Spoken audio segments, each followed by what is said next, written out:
Welcome to Cloud Reset, the podcast that cuts through tech jargon, giving you no-nonsense insights to IT decision makers. It's straight talk, real solutions, and we're your hosts, Naran, McClung, and Jono Staff. Let's get into it.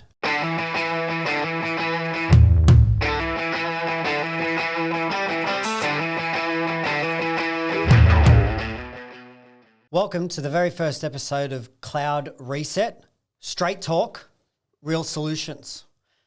I'm here with my partner in crime, the fearless Naran McClung. Happy to be here. It's going to be great. Okay, so why are we doing this podcast? We're kind of sick of the fluff. You and I are both on the front line. We meet with customers all the time. We have the good fortune of being across between the two of us, everything that goes through our business as well. And we're interacting with all walks of life in terms of businesses, their problems, their pain points. And I reckon you and I can bring this thing to life and tell some stories. I think that's exactly what we're going to do. I was trying to add up. I'm not sure. Maybe we're not too ashamed to admit it, how many years we've been doing this, if you combine it. I reckon you've been doing it longer than I have. What? But let's just say it's long enough. And the thing that really intrigues me and keeps me interested in the Australian IT industry, especially on the vendor and provider side of the fence, is just it's like the Wild West out there. It's changing all the time. I think it's pretty hard for customers and Australian business to navigate. And I think between us, we've seen every version of every trap, bait and switch, incentive, crazy shenanigan that's out there. And I think what I'm looking forward to is bringing some of that to the surface, and hopefully we can help our listeners get more from the investments that they make in IT, and I guess get what they really deserve out of the Australian industry. So I'm hoping that that's what we can bring. I think we can. Look, we've been in the game for a little while. I'm not convinced that I've been in the game longer than you. It's probably pretty similar. I've been a customer, so I've worked on big transformation gigs as a punter, working with vendors. I've been a CIO in the past, where I've been responsible for budgets and picking MSPs and vendors and making those decisions on cost, and certainly having tech providers try to pull the wool over my eyes as well. I've had that, and now we're an MSP, so we're out there trying to add value and deliver good service to customers as well. And I think taking all of that and all our experiences, for me, one of the number one things, and I know you feel the same way, is just be open and transparent. And I love that about our business as well. It's really interesting. I was originally attracted to tech because of change and problem solving. Slightly different way in. I actually started out as a network engineer, and I've only ever been in tech since before I left school. Very, very fortunate. So the Australian industry means a lot to me. And I started out actually working in IT for customers, worked for some really large manufacturers and a few other interesting organisations. And, I'm actually a network engineer. That was the first thing I did. And the thing that really was interesting to me was the sense of achievement when you're able to solve a problem. Yep. And when it means something to the business that you're working for. You can get direct line of sight to the contribution that you've made. That's right. And feel successful. And there's always a new thing. There's always a new opportunity to prove that and figure that out. And I get a lot of satisfaction out of that. And probably that was almost, I would say, now the first third of my career. The other 2/3 have actually been in MSP land, providing those services back to Australian organisations. And to your point around just how a good MSP should show up and how you create value, I think I still bring a lot of my early experiences as a customer to try and inform me as to what good looks like. I know we both talk about this a lot, but we've seen when it's done poorly as well. And I think a big thing that I'm hoping we can bring to our listeners is some clarity and some, stories from out in the market, some traps for young players, and bring some transparency around that and tell some truths. Yeah.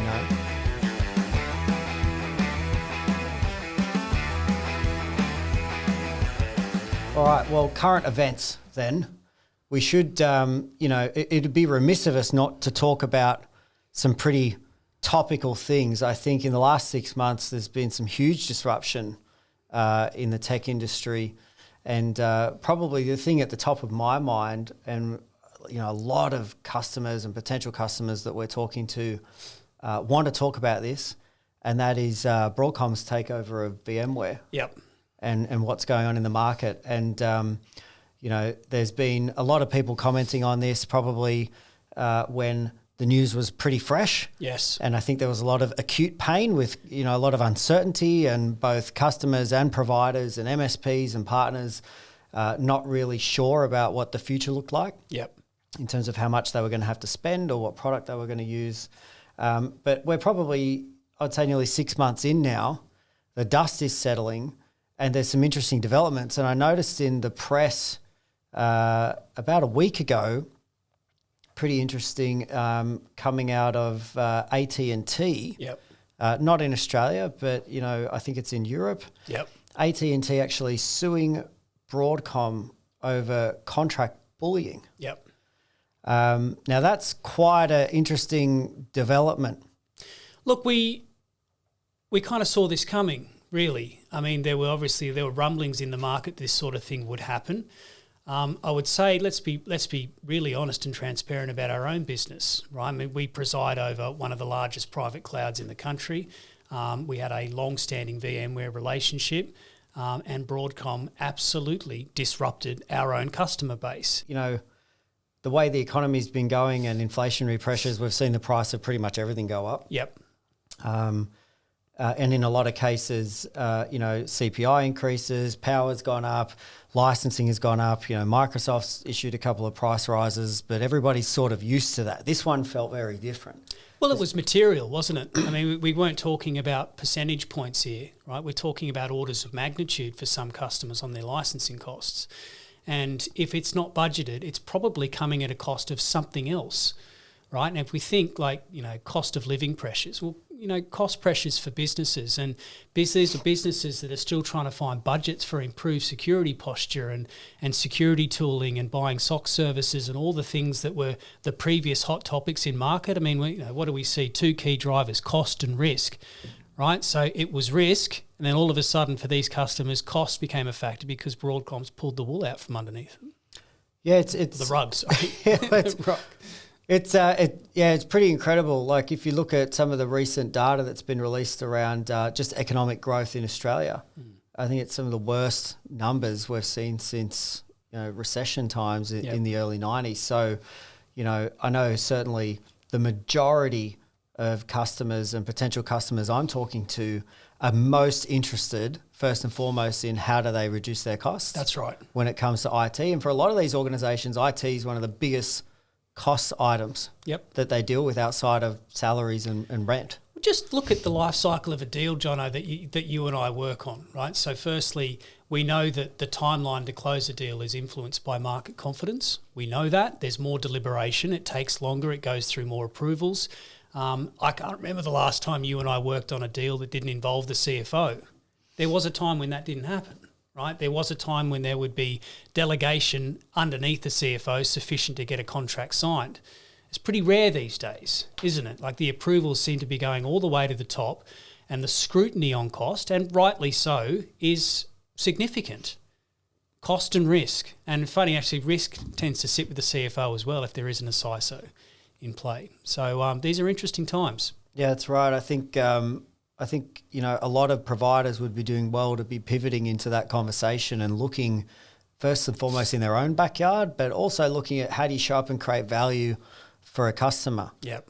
Right. And certainly one of the big ticket items at the moment around value creation is cost optimization. That's right. And reduction of risk. And if you're not able to deliver that, I think you're going to really struggle as an MSP or any kind of supplier on this side of the channel. Yep.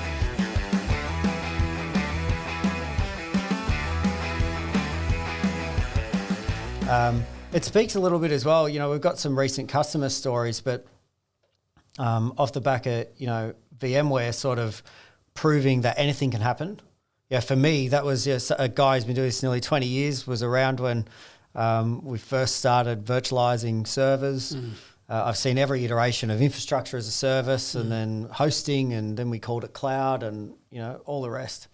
It was interesting to me that I don't think anybody expected that level of disruption. And I think now astute organizations are going, I'm not going to get caught out again.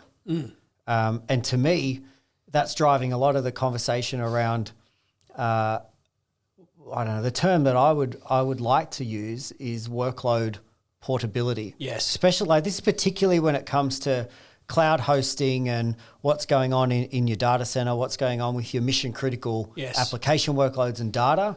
I think that's where a lot of the spend is. If you look at an organization as a percentage of their spend, most of them are spending nearly 30 to 50% of what they spend on IT is on this core stuff. Yes. So it's a big ticket item to look into. And those organizations are now, I think everybody's now asking themselves, what does vendor lock-in look like? What does cloud lock-in look like? How does that show up in my business? What are the risks associated with that? Yep. How do I avoid getting caught out again? How do I drive more competition in my IT supply chain so I get a better outcome? There's a lot of this now bubbling to the surface, and that real catalyst was the Broadcom situation. Yeah, it's interesting, isn't it? So it's like, can you pull the ripcord? If you take what percentage of your workloads are locked into a particular platform or vendor, and do you have an exit strategy should something change? It's very interesting. We've seen this in the DR space and BCP as well, and we know that certainly some APRA regulated organisations have had a mandate to seek tertiary environments. So can you run your operation in a tertiary environment distinct from your primary day-to-day environment? I'm wondering whether we'll see greater influence of that. And I'm wondering, whether VMware will force organisations or Broadcom, I should say, to consider, as you rightly say, the portability of workloads. Can you move your workload somewhere else should you choose to? And what would stop you? When we do our sociability analysis, right, on workloads, particularly when we migrate workloads in, and in the last 6 months, migrating workloads out as well, what groupings of workloads need to come together due to dependencies? And those dependencies can often be the reason why you can't move something, particularly if they're proprietary to a platform. So it's an interesting space to be in, but I reckon it's important and probably prudent on organisations to know how feasible would it be to completely change and upend where you're hosted. And if you don't have a good answer on that, you're probably exposed to some risk. Yeah, I think that's really evident. One very recent potential customer interaction really brought this to life for me, and I know you're involved as well. We spent a lot of time analysing this customer's environment, and they're I would say born in the cloud for 50 or 60% of what they do, and then there's another 50 to 40% of that environment that's just coming along for the ride. Probably not the best fit for that environment, but it's there because just the classic IaaS workloads. And it's just too hard to run it somewhere else, and and so all good. That's the right decision to make. When they were scaling up, it was really attractive to look at the revenue generating portion of their environment in a way that, I need speed to turn it on, like hyperscale cloud and particularly PaaS services became very, very attractive because you could turn it on fast, it scales with your revenue, and you can keep up with demand, and it's really great. And you get this adoption curve. Well, it's a classic hierarchy of needs, isn't it? We talk about businesses that are in a purple patch, right? Because they're going through rapid growth. Now, what do you value most when you're going through rapid growth? It's the ability to, frankly, fire up services as fast as possible. And what a fantastic use case for the public cloud, this ability to turn things on immediately. And I think it worked really well for them. And but the interesting predicament they've got themselves in now is that, well, two things.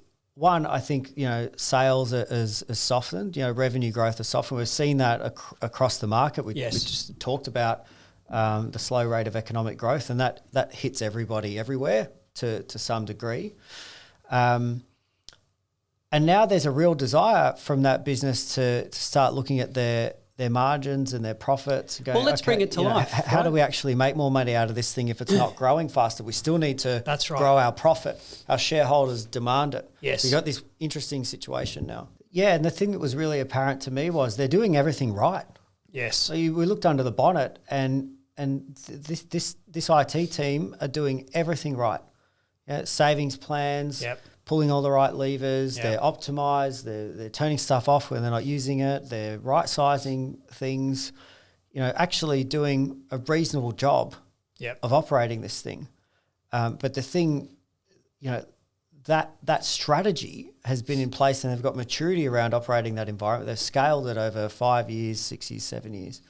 But now when they're faced with a new challenge and somebody says, hang on, strategy needs to change, right? We actually need to find a way of breaking that intrinsic link to revenue and cost to the cloud provider. They don't really have a great answer. No. Not an easy answer anyway. It's worse than that, right? So you've got arguably, at the top of the economic buying tree, the board saying this is unsustainable. At the ground level, you've got a massive team of technical resources that have done an excellent job. I mean, no one's arguing that the service architecture isn't working. No one's going to argue that it didn't satisfy the growth demand. It's ticked all of those boxes when they were asked to optimise and achieve their KPIs, to save monies and implement all the levers available to them within the constraints of the platform that they're working in. They have done that. Problem is, it's still $30, right? It's still 30% of all new revenue, which is unsustainable. Yeah, and I think that's right. I think if the current economic climate has taught us anything, inflationary pressures are teaching us anything. We're entering into a new era, I think, of the cloud marketplace. I look at some of the reports coming out on the size of the market in Australia and the share. I think Microsoft's just overtaken share on infrastructure as a service against Amazon by about 3 or 4%. But between the two of them, they got about 70% of the infrastructure as a service market in Australia. I think if you read a textbook, you'll call that a duopoly. You would. That's really interesting. But the thing that is now, I think, going to be the next wave of challenges for people who've gone all in, they've mastered cloud adoption. Like this customer, they're doing all the right things, but that's actually not the right thing anymore. What's right is changing. Right? And that's going to be imposed upon every business. What's right is going to be choice and flexibility, workload portability, the ability to actually, if you're operating in a duopoly, how do you create some competitive tension? That's right. How do you create competitive tension if you're locked in? Yeah, well, you're not going anywhere. And also, how can you offer some portability and some flexibility to move workloads that doesn't compromise some of your key reasons for moving to the cloud in the first place? You've invested in the operational piece. You've invested in the right skills.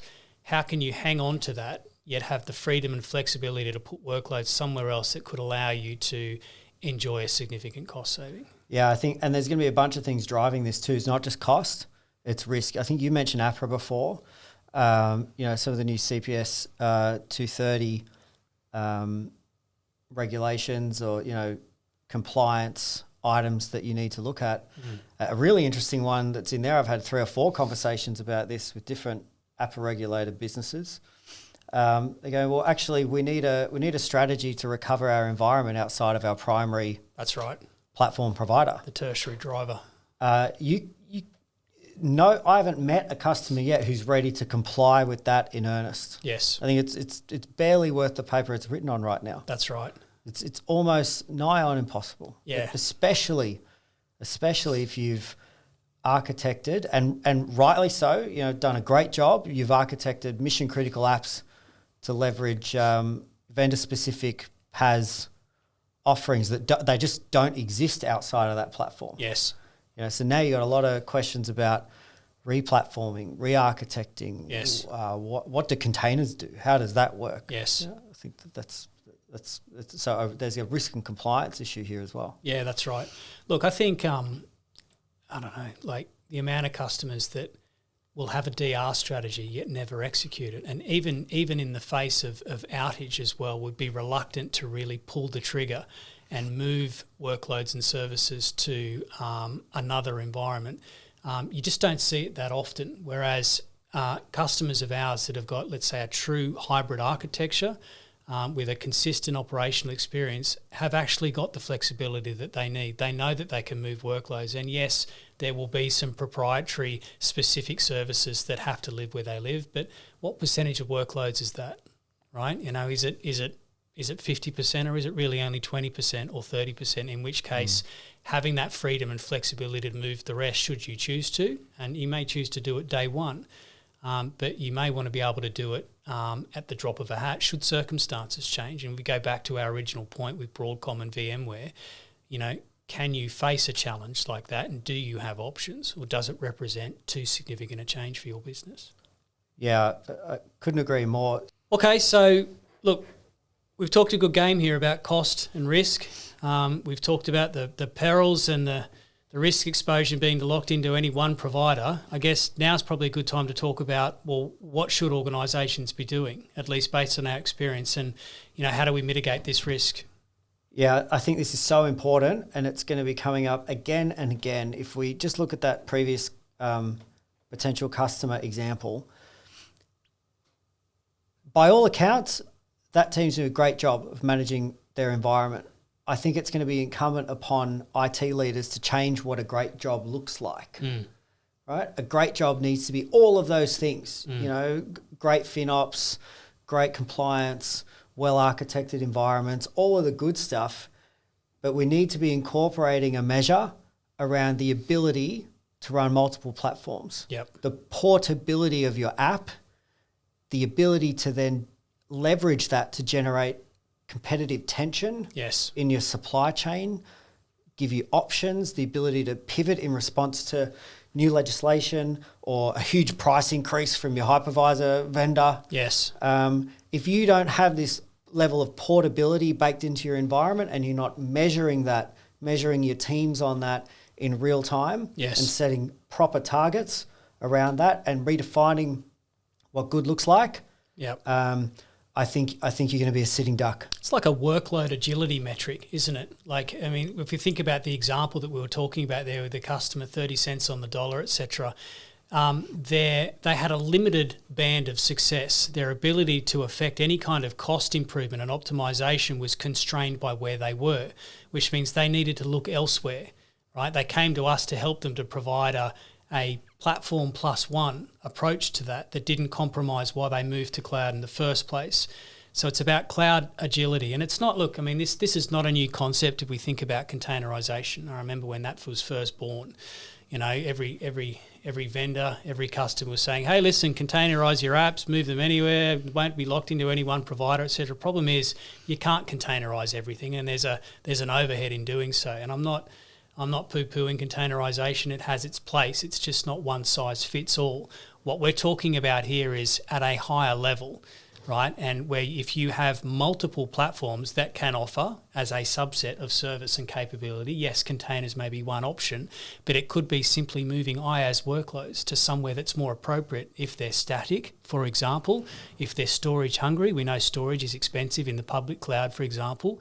Maybe there's a better home, right? Maybe there's a way to move like grouped, socially compatible sets of applications and services somewhere that is more cost effective. And we've spent a lot of time working with prospects alike in recent times on that exact problem. So to your point, Jono, it is measuring teams on their ability really to respond to external change and influence, and having agility as a key metric, and not just constrained by a single platform. It can't be. Yeah, I think the ability to adapt and overcome when you're under pressure on cost and risk is something that a lot of businesses aren't really measuring. Yes. And I think that's the biggest takeaway for me. Take the opportunity to ask those hard questions. If this happened again tomorrow, what would we do? How would we respond? And if you don't get good answers, you need to change what good looks like. That's right. Look, every time we do this podcast, I know we're going to try and answer a question from our listeners. Yep. And there was actually a few to choose from for today, but I was really interested by one. I'm going to paraphrase it a little bit. It's from an Australian CIO for a large multinational organisation. He has the privilege of running the Australian region. Now, recently, some changes have happened to his Microsoft agreement. Yes. Broadly speaking, the way that he used to engage with Microsoft directly was through a local team. I remember this and one. An agreement that he had signed, and everything was set up. And I won't go into the complexities around Azure tenancies and all the rest. But recently, a decision was made by a global account lead, I'm assuming at Microsoft, to wrap up all the regions into one fantastic global agreement that was really attractive. Outside of Australia. Yeah. Yes. And it was signed and executed outside of Australia. And I think there's been some unintended consequences. That's right. Talking to him around, and I'll give you some of the commentary. Jono, I used to be able to talk to all these great people. Yes. They can't talk to me anymore. Because the spend has left Australia, and therefore all of those contact points are no longer relevant. I had some great technical guys that I relied on. Yes. They're not on my account anymore. Yes. I've lost my account manager. Yes. I can't access my tenancy, et cetera, et cetera, et cetera. I remember this, and the conversation was that I am no longer in control of my costs as a result of it. So I had levers available to me. I had people that could help me solve problems. I had the visibility and the change effectiveness to do a good job, and all of a sudden this is now opaque to me and I don't have the same control anymore. We've seen this a couple of times. It's not often, but it does happen, especially in the bigger end of town in the Australian market. A lot of IT leaders are operating, Australian divisions of quite large organisations. Yeah. How, you're the Microsoft guy, SME in our business. Have you got any advice for them? Well, firstly, again, the two biggest drivers and market forces, cost and risk. And you take a customer who is absolutely happy with Microsoft and happy with what Azure was delivering for them, and had nothing have changed, then nothing would have changed. They were perfectly happy. Now, clearly, I'm the Azure guy and I would say that, but we happen to know that that's true. But because the ability to affect change on cost was taken away from this customer, they were looking for options. Now, again, they didn't want to compromise on all the investment in skills and certification and operational framework, etc. And they looked to us to say, listen, I need to be in control of my costs. I can't change what's happened with subscriptions and tenancies and all the stuff that moved at that global level. I can't influence that much as I've tried. How can you help me? Because it's more important for me to be in control of my costs than it is just about anything else. I'd love to sort of double click on that. It's a really interesting, I wonder how many Australian organisations who have a direct relationship with Microsoft, everything's going well, doing good things in the cloud, in Azure, all good. How many of them would really be aware about the implications of the kind of agreement that they sign up to as it relates to compensation of Microsoft teams, how they're incentivized, the kind of behavior that they're going to expect? Because I really feel like this particular one, it's a bigger version of common problems where you think you're engaging in the right way. Yes. But are you acutely aware of other ways you might be able to engage? That's right. To procure the thing that you're looking for? Yes. That might be more conducive to a better experience for your business. I'll give you an example. The way you access and unlock different rebate and funding programs. That's right. The different lines of business in Microsoft and how that works and how to really drive and get the best outcomes out of them. Yep. I think there's a big disconnect there. It feels well, it's a big problem space. Firstly, it's a little bit like trying to solve the licensing problem space with Microsoft. God bless you, right? Complicated. Understanding the way incentives and credits and drivers and targets and how account managers measured and what are the key initiatives for ATSs and all the rest of it. Now, we know that our best engagements that we deliver through a financial year on the Azure front are done with Microsoft, where we work hand in hand with Microsoft. And I think we're successful in doing that because we're really open and transparent about how it works for us as an MSP and the incentives and drivers that we have, which translate to levers, right? Levers on a deal, right? And things that help us win a deal, certainly, make us more attractive commercially, but as well as ongoing too. And it goes back to, we were talking before about agility and the freedom and flexibility to make changes as well. I know we're really transparent about that, and I know that when we talk about enterprise agreements versus CSP and the freedom and flexibility to move between those is critical as well. And I think to your point, it's important that customers know, frankly, what drives Microsoft too, right? They have targets, they have incentives, they're given mandates on things to lean into.